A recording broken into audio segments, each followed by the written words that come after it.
आज बात करते हैं कि व्हाट इज इंजीनियरिंग।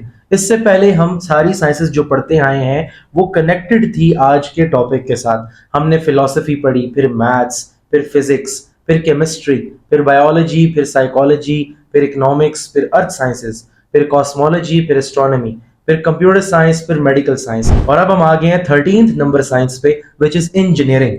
अब इंजीनियरिंग क्यों पढ़नी चाहिए, इसका मतलब क्या है? तो इंजीनियरिंग, अगेन अगर आपने इंजीनियरिंग वर्ड को समझना है तो मैं आपसे ये पूछूंगा कि जो बंदा इंजीनियरिंग करता है उसको क्या बोलते हैं, तो आप बोलेंगे इंजीनियर। इंजीनियर क्या करता है? तो डिफरेंट किस्म के इंजीनियर्स हैं, लेकिन इंजीनियर वर्ड जो है ये इंजन से निकला है। अगर आपको इंजन वर्ड का मतलब समझ आ गया तो आपको सब कुछ समझ आ जाएगा। नॉर्मली इंजन किस तरह लोग समझते हैं, किसी गाड़ी का इंजन, किसी बाइक का इंजन, तो उनसे पूछा जाए कि इंजन होता क्या है, वो बोलेंगे जी मशीन होती है। तो मशीन में और इंजन में फर्क है।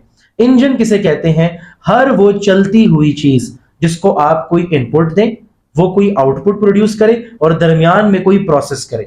इसमें आपका टोस्टर भी है, इसमें आपका फ्रिज भी है, टीवी भी है, बाइक भी है। यानी कि अगर कोई भी मशीन या कोई भी इंजन, सिमिलर वर्ड्स हैं, इनमें क्या डिफरेंस है अगली वीडियो में बताऊंगा, मगर बेसिक टर्म्स में हर वो चीज जो इनपुट से आउटपुट बनाए किसी प्रोसेस के थ्रू, वो इंजन है। जो उसे बनाता है वो इंजीनियर है, और इस पूरे प्रोसेस को इंजीनियरिंग कहते हैं। अब सवाल यह है कि हाउ इंजीनियरिंग वर्क्स। इंजीनियरिंग में हम पढ़ते क्या हैं, इंजीनियरिंग करते कैसे हैं? तो मैं आपको जर्नली समझाऊंगा कि इंजीनियरिंग का तरीका क्या है। इंजीनियरिंग से पहले आपने पढ़ा मेडिकल साइंस, उससे पहले आपने जितनी भी साइंसेस पढ़ी उन सब की नॉलेज को आप यूज करेंगे। अगर आपको याद हो, हमने मैथ्स में पढ़ा था कि मैथ्स की एक ब्रांच का नाम था रीजनिंग और लॉजिकल थिंकिंग। तो इसी तरह हर साइंस के अंदर से उसके फिनोमिनास को निकालना और कुछ स्ट्रक्चर बिल्ड करना, कोई ऐसी रियल वर्ल्ड एप्लीकेशन बिल्ड करना जिसको लोग इस्तेमाल करें। वो ब्रिज भी हो सकता है, वो बसेस भी हो सकती हैं, वो गाड़ियां भी हो सकती हैं, वो रोड्स भी हो सकती हैं, वो कोई मशीन भी हो सकती है। बेसिक फिनोमिना वही है कि आपको इनपुट, प्रोसेस और आउटपुट पे चलना है। तो जो भी ये काम करता है वो इंजीनियरिंग में आता है। इसी तरह इन चीजों को इंजीनियरिंग बोलते हैं। तो इंजीनियर्स का सादा सा काम यह है कि जो एग्जिस्टिंग नॉलेज है फिजिक्स की, कंप्यूटर साइंस की, बायोलॉजी की, केमिस्ट्री की, उनको प्रैक्टिकल वर्ल्ड में यूज करना। इन्हें हम अप्लाइड पीपल कहते हैं। They are not the ones जिनका काम थिंकिंग है, इनका काम अप्लाई करना है एग्जिस्टिंग नॉलेज। हमारे एक टीचर हमें हमेशा कहते थे कि हर चीज के दो फाउंडर्स होते हैं। एक वो होता है जो उस चीज को बनाता है, और एक वो होता है जो उस चीज को मार्केट में लेके आता है। हो सकता है कि आप बड़े काबिल हों लेकिन आप थ्योरेटिकली बहुत मजबूत हों। दुनिया में 80-90% आपको जब थ्योरी पढ़ाई जाती है तो थ्योरी के लेवल पर और अपने लेवल पर अगर आप काम करेंगे तो बस आप अपने आसपास के लोगों को फायदा दे सकेंगे। अगर आपने बड़े लेवल पे जाना है, पूरे मुल्क को बल्कि पूरी दुनिया को फायदा देना है, तो आपको इंडस्ट्रीज लगानी पड़ेंगी। आप अपने आसपास देखें, कोई भी चीज जो आपके आसपास एग्जिस्ट करती है वो हाथों से नहीं बन रही। अब अगर हाथों से बनती होती तो सिर्फ कुछ लोगों तक ही पहुंच सकती। वो फैक्ट्रीज में बन रही है, उसको अप्लाई किया जा रहा है, तभी वो आज आपके पास है। फॉर एग्जाम्पल ये ग्लास आप देख लें, इस ग्लास को किसी फैक्ट्री में बनाया गया। अगर हाथों से बनाया जाए या छोटा सेटअप इसका हो तो शायद चंद हजार या लाख लोगों तक पहुंचेगा।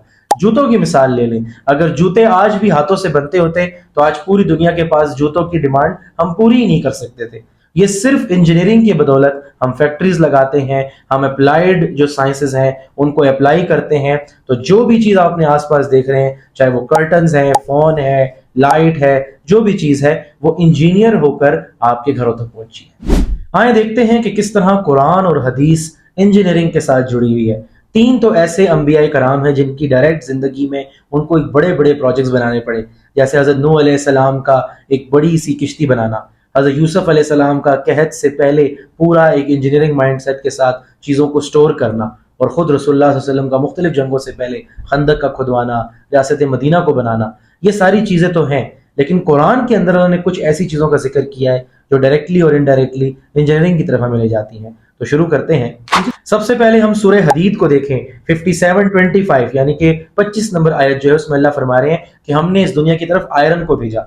आज आप देख लें कि आपके जितने भी रॉकेट्स हैं, जितनी भी मशीनरी है, उसमें आयरन का कितना बड़ा रोल है। ये वाली धात दुनिया में थी ही नहीं, ये डाइन स्टार से आई है, आज साइंस इसको मानता है।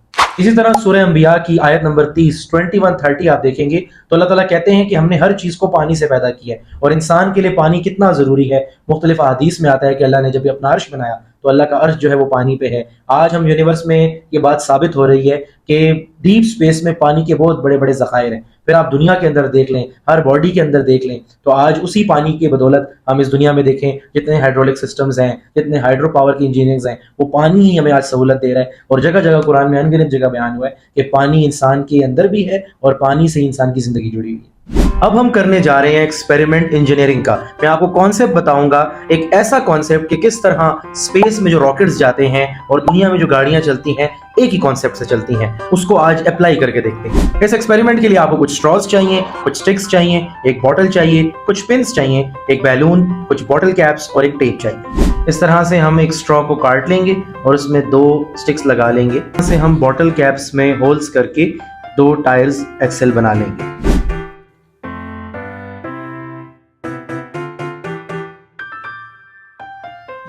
अब हम एक और स्ट्रॉ लेंगे और उसको इसके ऊपर इस तरीके से लगा देंगे और इस तरह से एक बैलून को इसके एक एंड से जोड़ देंगे ताकि हवा ना निकले इसके बाद। तो अब हमारे सामने ये मॉडल तैयार हो गया है। इसमें क्या क्या है, प्लास्टिक बॉटल है जो कि कार की बॉडी की तरह है, स्टिक्स हैं, स्ट्रॉ है, बॉटल कैप्स हैं जो इसके टायर्स होंगे, ये एक्सेल्स हैं। अब यहाँ से हम इसमें हवा ब्लो करेंगे तो जब ये रिलीज होगी तो ये गाड़ी आगे मूव करेगी न्यूटन के 3rd लॉ के ऊपर। सेम लॉ जिस पे स्पेस में रॉकेट्स जा रहे हैं, जिससे गाड़ियां चल रही हैं। आए आपको इसका डेमो दिखा दूं।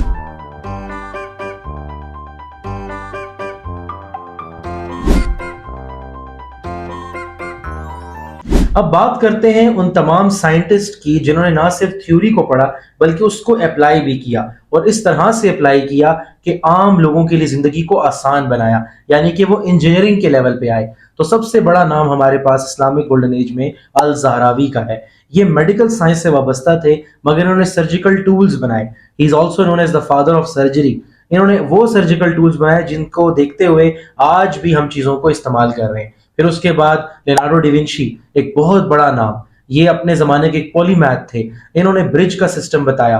इन्होंने बहुत से ऐसे कवानीन हमें दिखाए जो आज हम यूज कर रहे हैं। फिर इसके बाद हम देखें तो निकोला टेस्ला हैं और रिसेंट टाइम्स में हम इलॉन मस्क को देखते हैं जिसने ना सिर्फ इंजीनियरिंग को अप्लाई करवाया बल्कि थिंकिंग को बदला कि रॉकेट किस तरह ऊपर जा रहा है उसको वापस भी लाना है, स्पेस स्टेशन का बनाना, मार्स पे जाना। इसने दुनिया के हजारों इंजीनियर्स को इस बात के लिए कायल किया है, मोटिवेट किया है कि वो मजीद साइंस को अप्लाई करें टुवर्ड्स ह्यूमैनिटी।